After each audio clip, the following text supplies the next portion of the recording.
Great, fantastic. All right, let me ask you some questions about this. This is really a phenomenal book. I've got 9 pages of synopsis here and 9 pages of questions. So we're going to take this through Sunday morning. If you'll just have a seat. I've got a lot of questions to ask. Let me start with an analogy, though, because in this book, you talk about, it reminded me of a sermon I did once when I called it, The Good Life's Not Good Enough. Yes, I love that sermon. I read about that. When Yeah. you talked about, it's not just about how good we look and how good Exactly. we feel and whether we have the goods. Am I quoting you No, accurately? you got it. I said you could be, you have got a brilliant memory. Looking good, feeling good, having the goods, but still feeling unsatisfied. Now, Arianna, in this book, you talk pretty eloquently about developing habits to get back. Can you talk to us about habits a minute and the importance of doing these, this third metric of well-being, wisdom, wonder, and giving? Talk to me about habits, because I believe in this. So, you know, we all have habits. And there is that term of the keystone habit. Keystone habits. Yeah. Like, what is the one habit that you can change first that can make it easier to change all the other habits? For me, after my wake-up call, my keystone habit was sleep. Sleep. I went from 4 to 5 hours to 7 to 8, and it was pretty transformational. That made it easier for me to change other habits. For other people, it can be beginning to give something. Let me give you an example. I had a close friend of mine who lost her job during the financial meltdown. And she was devastated because she had never not had a job. So she could not imagine herself without a job. So I said, well, you know, now that you don't have a job and you're spending your time looking, you have some time to volunteer, I said. So I was on the board of a place called Home in South Central LA that works with underprivileged kids. I said, why don't you go there? And I think it will put your problems in perspective. It will help others. And I said, I think you'll find a job faster, too. So first of all, she thought I was heartless. You know, that was not understanding, you know, how hard this was for her. But she did it. And it was transformational. It was a new habit of not just thinking about herself and how awful the world was because she lost her job. And she told me that one story, which is that they were doing this circle where they would sit around the circle forgiving. And she said, I forgave my daughter for forgetting my birthday. And the girl next to me forgave her father for killing her mother. Wow. And so I think habits that also can help us worry less. You know, when you say when you worry, you know, somehow you've taken your mind off what God is doing for you, and you think it's all what you are doing. So I think anything we can do, that's another big habit that I recommend how to changing what I call our negative fantasies about the future. You know, Montaigne said, there were many terrible things in my life, but most of them never happened. Well, I love this. Okay, the keystone habit for you was actually sleep. Actually, it was for me, too, in the Daniel Plan. The exact same thing. In fact, we started, the Daniel Plan was part of a thing we're calling Decade of Destiny here at Saddleback, where we're looking at 7 key areas of life. Your spiritual health, your emotional health, your mental health, your physical health, your relational health, your vocational health, and your financial health. 7 areas of health. Now, you'd think that a church would start with spiritual, but actually we didn't. We started with physical health. And the reason we start with physical, not spiritual, is because it's more basic and more biological. And I've been trying to help people change, of course, my entire life. And most people say, I'd really like to work on my marriage. I'd like to work on my job. I'd like to work on all these relationships. I'd like to work. But what happens? I come home at night and I'm worn out. So I flop down on the couch and watch TV, go to bed, and then get up the next morning. And I just thought, if I could get people's energy levels up, then maybe we could work on some of these other areas. Does that make sense? So actually, we are, you know, working on physical first before we work on spiritual, emotional, relational, and all those other things. And this is exactly what you're saying. I really believe that. And then also, it makes it easier not to internalize stress. And for each person, it will be something different. That's why I think the addiction to technology is a big problem when it comes to both sleep and finding quiet time for ourselves to pray, to meditate, whatever each one You has talked as a about the practice. ever-increasing creep of technology. Yes, it's everywhere. Yeah. And I think I worry about children who get their iPads at the age of 2. Yeah. They're the new babysitters. The new babysitters. I was going through the airport yesterday. I was in Tulsa, and there was a guy sitting there with 3 kids. Every kid had a screen, and none of them were 4 years old. Yes. And I'm going, well, that's one way to keep them happy. But what are you doing to the neural networks that's teaching you those things? This is an interesting quote. The function of leadership is to be able to see the iceberg before it hits the Titanic. You mentioned that. Talk about that. Yes, you know, let me give you an example. Erin Callan was the chief financial officer of Lehman Brothers, before it went bankrupt. Right. And she wrote in an op-ed how she was completely burnt out.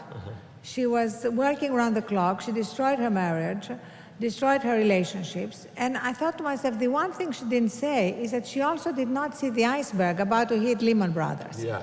And I thought maybe if they had all gotten 8 hours sleep, they would have woken up and said, there's something wrong here. Yeah. How come, if you look at the financial meltdown or any other of our political crises, how come all these smart people are missing out on what's actually Exxon Valdez, the Challenger, all of those all sleep deprivation accidents are very connected with that. Another interesting thing, because you talked about there is no work-life balance, there's just life. We'll talk about that for a minute. Yes, we have one life, and can we be awake for it? And and integrate it all. And if we're lucky to love our work, as we do, and I'm sure you do, then the question is, what you said earlier, really, it's about rejuvenation and renewal. That is key. It's like healing is when the repair process is ahead of the damage process. Every day we have both. And then we are more clear. We can make better decisions. We can see both the icebergs and the opportunities. There's another analogy there on the Titanic, and that is the Titanic was supposed to be the first unsinkable ship because it was the first ship to actually compartmentalize the hull. And the theory was we could hit an iceberg and actually take on water in a certain percentage, but it wouldn't sink the ship. It's kind of like a submarine that you could batten down the hatches, take on water in certain. The problem with that theory, of course it's good, but the bottom line is a hole in the boat's a hole in the boat, it's a hole in the boat. And if you and I are sitting in a rowboat and I start drilling a hole at one end, and you start, what are you doing? I said, well, it's just my life. It doesn't bother you. Well, it's going to take us both down. And the Titanic myth is that I can compartmentalize my life and I can be messed up in one area and it won't affect everything else. It's nonsense. It's nonsense because it's your whole life. And if you've taken on water, if you say, this is my spiritual life, this is my emotional life, this is my mental life, my physical life, this is my career life, this is my golf life, this is my social life, this is my secret life. Well, the bottom line is you can't compartmentalize your life. That just causes more stress. And also because, modern science is validating that all spiritual belief, life proceeds from inside out. We sort of have been acting on the belief that life proceeds from the outside in, but it doesn't. Yeah. It's a huge revolution, really. I know you've been preaching this for years, so it's no news to you, but it's a little bit like, we've been living in a pre-Copernican world where the equivalent of the world is flat, is that the human beings are purely material beings. And now modern science is proving unequivocally this is not true. That who we are is way beyond our bodies. We have this amazing evidence of the mind and the spirit healing the body. And we see that again and again. We have MRIs to prove what's happening in the brain. That's why, again, I have so much scientific evidence in the book. I really want to convince all the skeptics that the most important exploration now is of that inner being.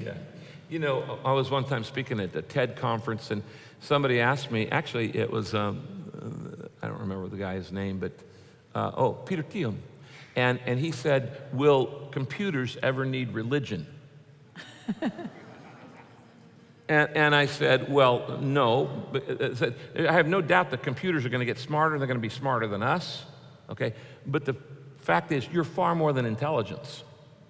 A human being is far more than intelligence. And it's those other parts of you. Now, you said here, the most effective way to operate at work is like a sprinter. Talk about that. Yes, you know, the point about work is that was my mistake. You can't just keep going, and think this is it. It's endless. So it has to be sprinting, renewing, sprinting, renewing. It's a dance. It's a dance. And when we find the joy in the dance, then we can tap into that childlike creativity that you talked about earlier. And that can be transformational. You know, rest and this restoration is so important. God put it in the Big Ten. It's in the 10 Commandments. It's right up there with don't commit adultery and don't murder. It also says every 6 days you take a day off. Yes. Rest your body, rejuvenate your soul, recharge your emotions, rebuild your relationships. The Sabbath, Jesus said, is made for man, not man for the Sabbath. It's for your benefit, so you don't wear out. And that sprint is there's a period. It's not like you just keep, if you're burning the candle at both ends, you're not as bright as you think you are. Yes, yes. And you can get so many irons in the fire, you put out the fire. And that's where we need to change business culture. Because you go to so many corporations and they reward people for working 24/7. You know, we need to realize we don't pay people for their stamina. We pay them for their judgment. And at the Huffington Post... That's a good line. Write that one down. We don't pay people for their stamina. We pay them for their judgment. And if you're burning out, you don't have the judgment. And now I think there are corporations, 35% of American small and medium-sized businesses now are beginning to introduce some form of mindfulness program, awareness of the health of their employees. We're spending $300 billion as businesses because of stress. Yeah. Now talk about that, because you used the word mindfulness and heartfulness, which I'd never heard before until I read your book. Explain those concepts, mindfulness and heartfulness. You know, mindfulness doesn't just mean the mind, because in the East, the word mind and heart is the same. It's your soul. It's the soul. It's really soulfulness. I mean, I much prefer, I personally love the word soul. And my favorite... I like soul food. Yes, soul food. It's not, soul food is not on the Daniel plan. Yeah, you're right. That gravy. Oh, baby, oh, baby, oh, baby. Yes. These amazing biscuits, right? Oh, you're killing me. There's a place for that. We're not talking about giving all that up. Right. Just putting it in its place, right? Right. Exactly. Like every night. Everything in moderation. So yes, mindfulness is really, you know, every generation comes up with its own words, but it's all the same thing. You know, Goethe said, this life, gentlemen, is too short for our souls. You know, we need something bigger. And how do we tap into it? You said the common warning sign that we're on overload, that we're on burnout, you gave an acrostic called HALT. Yes. And it was hunger, anger, lonely, and tired. Yeah, that's HALT. That's a sign. You know, we are ignoring the signs that we are getting from ourselves to halt. And if we really begin to monitor ourselves better, we will course correct faster. You know, we created an app which is free. You can download it. Oh, it's technology. Yes, that's the paradox. There is now, I have like all these appendices of technology that can help you disconnect from technology. You know, the most popular new feature that Apple launched was a feature called Do Not Disturb that blocks all your incoming messages. That's how weak we are. We have to have an app help us. Anyway, our app is called GPS for the Soul. Oh, I love that. And basically, it gives you a proxy of your stress level, and then you create a personal guide that helps you course correct. You know, it has like pictures, in my case, it has pictures of my children when they were young and unproblematic a long time ago. It has, you know, my favorite music, landscapes, and it's under a minute. And again, we have evidence that shows that just playing that can calm us. During the day. During the day, anytime you feel stress, anytime you have that halt message, just play it. It's under a minute, and then you can course correct. We have this incredible capacity to course correct if we don't let it really accumulate. often, because like if you're going to the moon and you're course correcting by the millisecond, because if you get off, you're going to miss it by 100,000 miles by the time you get there. You know, I have a little saying that I teach leaders, and it says, divert daily, withdraw weekly, abandon annually. Divert daily means every day you find those things that replenish you. Okay, divert daily. When my kids were little, I used to keep a giant milk can, a dairy can, at my front door. And when I'd come home at night, I would pause there at the front door, and I'd say, okay, God, I'm going to drop all my worries in this can. I'm not taking them in and loading them on my wife and kids. I'm going to drop them right. They'll be here tomorrow morning when I come out the door, and I can pick them up, but I would do that. So you divert daily. And when my kids were little, one of the things we would do is wrestle. They were the powerful PKs, pastor's kids. It was tag team wrestling versus against pastor of the universe. And we would wrestle. And if I could pin both of them at once, both of the boys, they had to quote a Bible verse. If they pinned me, they could take an offering. But divert daily. You got to know what, shoot some hoops, play the piano. I actually garden. I grow about 50 kinds of vegetables. I've discovered if you work with your mind, you rest with your hands. Okay? Now, if you work with your hands, you probably ought to rest with your mind. For instance, if I'm a mechanic or carpenter, I probably need to come home and read a book. Okay? But I don't need to read a book because I'm reading books all the time. I need to come home and do something. Exactly. So you divert daily, then you withdraw weekly. You take a day off every week. And don't call it your day off, call it your Sabbath, because you'll cheat on your day off. Okay? And my Sabbath is Monday, because obviously Saturday and Sunday are work days for me. But you rest and you restore, and then abandon annually. You go away once a year, and you don't take your cell phone and you don't take your laptop. You totally unplug. I love that. Very important. I also love what you said earlier about eliminate. Yeah. Because I did that when I was 40. I made a list of all the things that, we tell ourselves, one day I'm going to do this. So someday, in my case, my list included, I'm going to learn to cook. I don't know how to cook. I'm going to learn to become a good skier. Just a long list. And so I realized that I'm never going to really do these things. So I came up with this line that you can complete a project by dropping it. I love that. That's brilliant. Write that down. Tweet that, okay?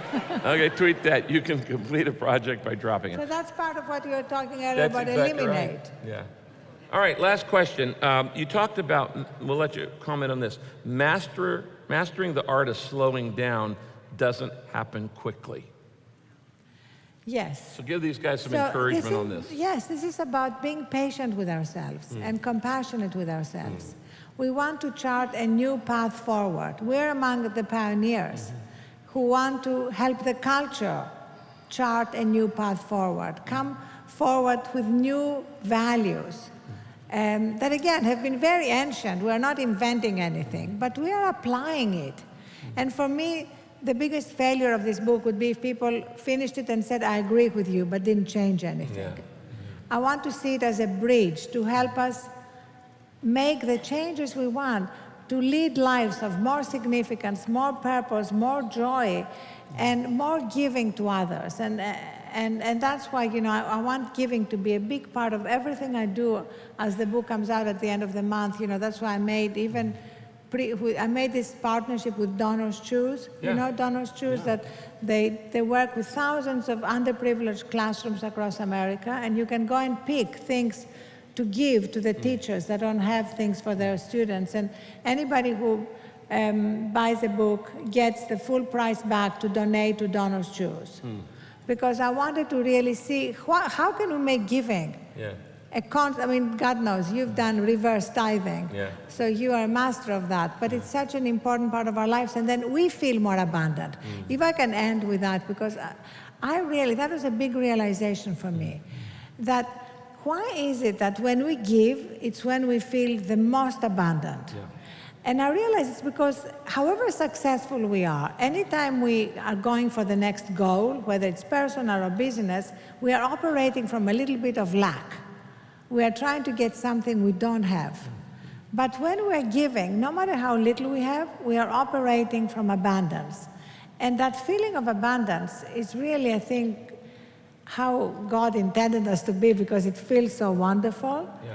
And that's why now they have the scientific evidence that giving is one of the greatest shortcuts to well-being. And it's good for your health. It's good for your health. Yeah, it is. Did you enjoy this? Yeah. That's great. Fantastic.